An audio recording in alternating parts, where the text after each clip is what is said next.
Shalom. Shalom. Saudara yang kekasih di dalam Tuhan, pada pagi hari ini saya mau meneruskan buat saudara tentang pelajaran kenapa Allah menciptakan saudara dan saya, kenapa dunia ini ada. Nah, saya ingin mengajak saudara mengerti apa yang sudah kita bagikan minggu per minggu, karena saya akan melandasi saudara dengan ini. Banyak hal yang terjadi, banyak kesulitan demi kesulitan, problem demi problem, ya. Dan saya mau beritahu buat saudara, kesusahan sudah melanda di mana-mana. Tapi satu hal, bersama Yesus kita lakukan perkara yang besar. Amin. Jika saat ini engkau mengalami kesusahan, baik yang terjadi, saya dengar dari beberapa realtor sudah 90% rumah itu foreclosure semuanya. Saya mau beritahu buat saudara, foreclosure itu tidak jelek, saudara. Kenapa? Saudara punya pikir ini, kalau saudara misalkan rumahnya diambil bank dan lain sebagainya karena tidak bisa, biasa kalau menurut saya. Kenapa? Justru di dalam kelemahan itulah kuasa Allah akan menjadi sempurna. Siapa tahu Tuhan akan balik keadaan saudara. Saya mau kasih kesaksian, saudara. Saya mau kasih saya. Dulu, waktu kami diberkati waktu main bulu tangkis, ya saudara, luar biasa berkat waktu itu turun atas keluarga kita. Boleh dikatakan bagikan air, tinggal buka keran aja keluar sendiri airnya. Waktu demi waktu selama ikut Tuhan, semakin dekat sama Tuhan, semakin setia sama Tuhan, habis malah saudara, ditipu habis, resik habis. Orang akan berkata, itu kualat kamu, betul nggak? Pertanyaan saya pegang suatu kebenaran firman Tuhan yang di dalam ayat begini. Aku keluar dalam keadaan telanjang, aku pulang pun dalam keadaan telanjang. Artinya, waktu kau ada di dalam dunia, kau nggak bawa apa-apa. This makes sense? Sekarang kau punya apa-apa, kenapa kau takut? Orang kau keluar aja nggak bawa apa-apa. Kau lahir pun juga tidak bawa apa-apa. Maaf ya, sudah telanjang bulat nih. Pertanyaan saya, waktu baby atau saudara waktu lahir, jebril gitu, saudara pakai jas, pakai dasi, pakai anting-anting gitu, itu lari susahnya loh saudara. Keluar pakai anting-anting, kabur itu susahnya. Nanti maksud saudara. Kalau dalam keadaan itu tidak apa-apa. Jangan sesuai dengan Matius 7. Karena gara-gara itu menimbulkan sehasta dalam hidupmu, Pak. Artinya menimbulkan apa? Noda, kepahitan. Sudah ngerti maksud saya? Hingga akhirnya, aduh kenapa? Lu kamu datang aja. Pertama sekali saya mau tanya buat saudara, kau datang pertama kali ke dunia ini, kamu justru di kandungan ibu kita yang tidak tahu apa-apa dan tidak tahu menahu. Kenapa sekarang dalam keadaan sekarang ini kau lagi pusing? Karena gara-gara itu. Mungkin usahanya lagi gak maju, atau mungkin pekerjaannya mau dipecat, atau dalam keadaan rumah di foreclosure. Saudara, aduh, saya beritahu, itu masalah kecil. Justru di situ menambah kita lekat dekat akan Tuhan. Saudara, balik cara berpikir saudara. Jangan berkata, aduh, nanti gua kreditnya rusak. Ada kredit rusak gak apa-apa, asal dapat uang cash. Betul gak?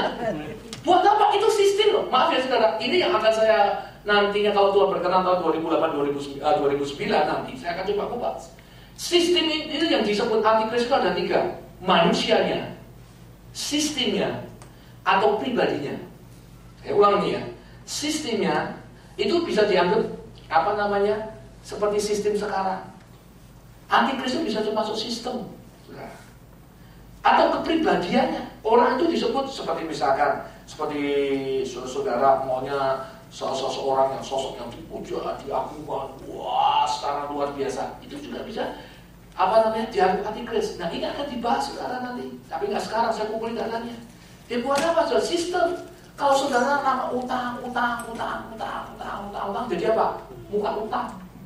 Betul nggak? Jalan ke gereja, sekalipun kau bisa bayar. Sekarang kita belajar kapasitas kita diperlebar.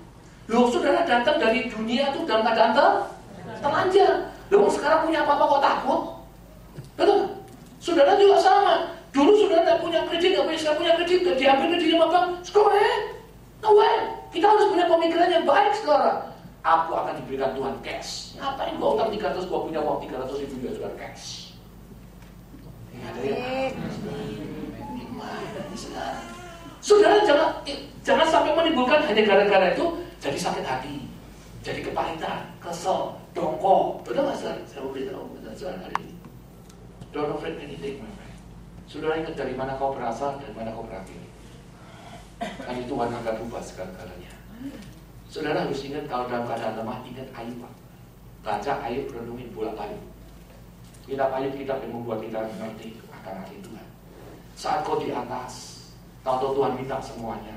Saya sih tidak worry Pak, karena dari awal Tuhan sudah beritahu, aku akan memberikan kamu start dengan berkelimpahan. Tapi one time, satu demi satu aku minta.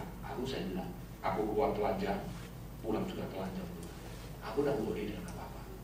Saya mau beritahu buat saudara, hari ini justru orang seperti itu malah dirawat Tuhan Pak. Kenapa? Tidak lekat dengan materi hidup kita.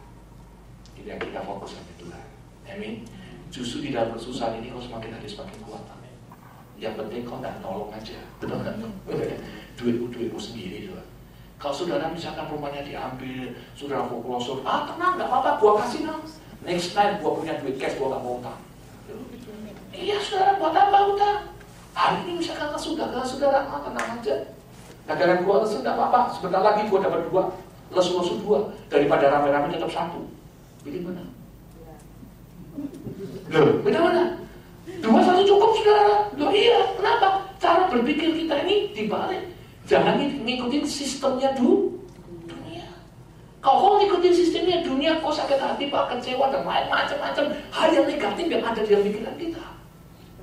Tuhan itu tidak mau kita punya pikiran negatif. Makanya saya kasih basicnya ini Kejadian pasal 1-31. Setiap saya mau pompa, saya mau remind saudara bahwa tanggal 3/1 itu apa yang saudara kau lakukan pasti kau akan muai. Tinggal balapan sama Tuhan. Tuhan kau dobrak dengan cepat atau membuat Tuhan semakin hari semakin lambat dalam hidup kita.